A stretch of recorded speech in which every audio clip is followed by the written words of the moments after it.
Hello, people. I'm Rickita, and this is Credit 101, and this is episode 19. In this episode, we're going to talk about Experian Boost, and we're also going to talk about the UltraFICO Score. So I don't know if you guys heard about this. I tried the Experian Boost, and honestly, my credit score didn't go up that much, and that's probably because I already have things on my credit. Now, a lot of people that have a thin credit file, which is what this can really help for, they can use that Experian Boost, and hopefully it will increase their credit score, because that's all it is. It's adding trade lines onto your credit reports, and usually it may be, some utility bills and things like that, your phone bill, and they need to get access to your bank account, which we're going to talk about that. So with creating the Ultra FICO scores, it was designed to raise your credit score. That's all it is. They wanted to make sure they create something that will actually raise your credit score. Both of these is going to need access to your banking history. So you have to give them access to your banking account. And I know you have to give them complete access. That they're going to go through your statements. The computer is going to pull out what it needs to pull out, and then they're going to have all this information. But then they'll say, "Okay, we see that you made so many payments. You're always paying your utility bill on here. You always pay your phone bill.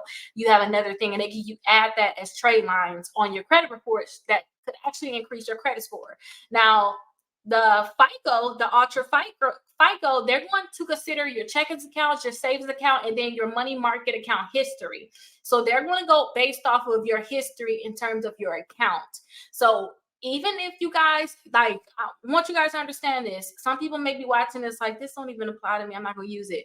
A lot of times, even with credit, you guys, they were getting these things behind our back, and we didn't even know, they were taking a lot of stuff into consideration. A lot of people didn't even know about their credit reports before. A lot of people started learning more about their credit reports when Credit Karma and things like that came out, where they can actually see it and know exactly what's on there, what's being reported.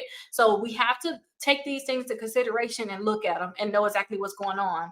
Now, Experian is, like I said, is they're going to look at your utility bills or like phone bills. That's what they're going to look at, because that's what they're going to want to put on your credit reports with Experian Boost. I think mine probably went up like 7 points. I guess it's something 4 to 7. I don't know, because I'm starting to think 4. Okay, but I just didn't think it was worth it. I gave them my banking history, and I didn't like that.